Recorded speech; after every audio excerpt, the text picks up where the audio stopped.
everybody. Welcome back to another episode of 5-Minute Gaming News, the show that just keeps on going. Today in the news, there is in fact a lot of news, but none nearly as important to me as the Dead Space Remake. One of my favorite franchises and favorite games of all time is getting that remake, as I'm sure you're aware. And it looks like this Friday, the Dead Space Remake team is hosting a live stream where they'll reveal something.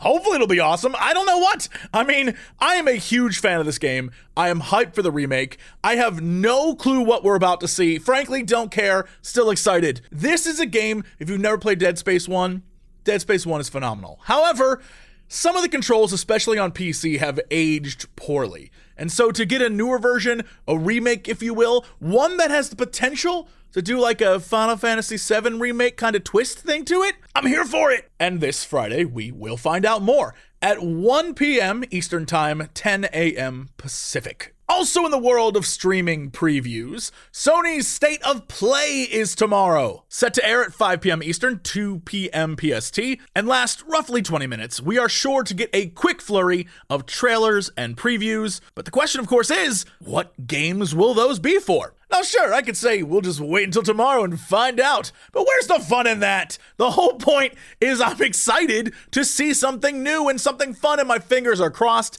that it's Final Fantasy 16, because Yoshi P said we see something in spring, and spring is right now. What do you think we're gonna see tomorrow? In the comments below, let me know. That's called a call to action.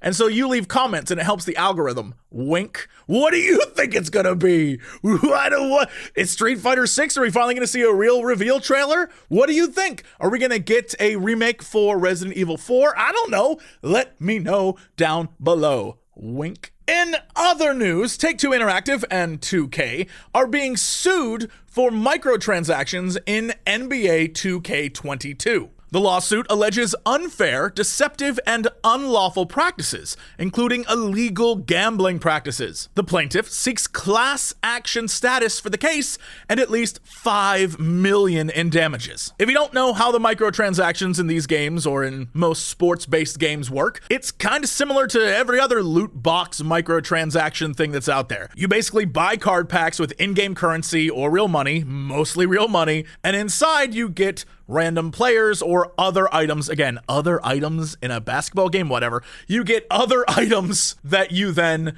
can use in some way in the game. The lawsuit alleges that NBA 2K22's payment scheme psychologically distances players from the reality of spending real money. Such transactions are also attractive to minor children who have less understanding about the differences between spending real currency and virtual currency. Kids are also unaware that these purchases are not refundable, and they usually make them with their parents' credit cards, which I'd be willing to say is what happened in this case. Now you might think this seems like it's definitely something that's come up before in the past. Wasn't the US government going to do something about loot boxes or how it's pretty much gambling? Well, all of that legislation in the US Congress has stalled out. I'm sure there were no gaming lobbyists involved at all. Now, other countries with actual functioning governments have managed to do away with things like loot boxes. For instance, regulators in Belgium managed to do away with the Overwatch loot boxes. Now, this is obviously getting into the territory of, well, I have the right to spend my money as I want, and if I want to spend it on loot boxes,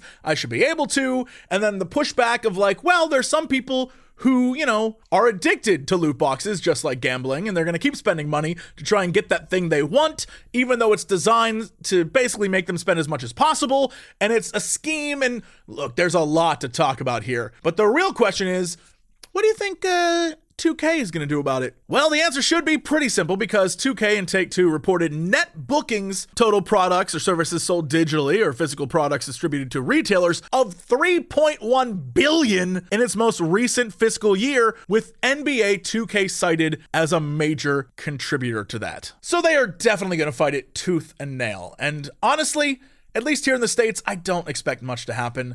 Clearly, there are a lot of bad things with loot boxes and microtransactions and all that stuff. It sucks. We've been talking about it 10 plus years. At least I have. It's not great. It's never good for gaming.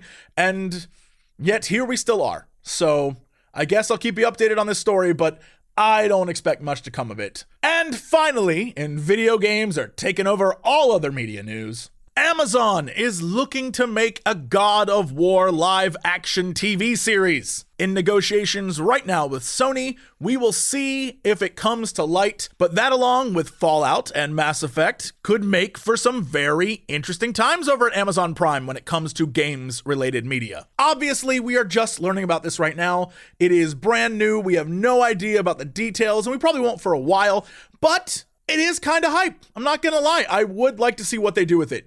Will it be good?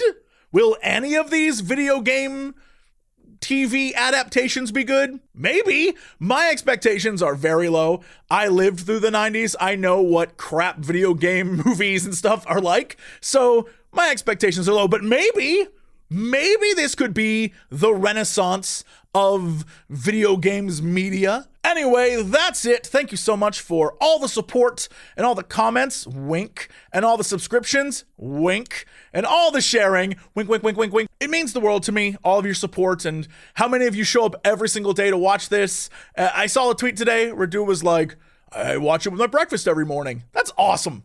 That means so much to me. Also, Patreon.com/Jesse Cox means a lot to me too. There's the segue. Nailed it. Especially Liz Scholes, the Captain Harlock, and Matthew Moore. Thank you so much. That's it for 5 Minute Gaming News. I will see you tomorrow.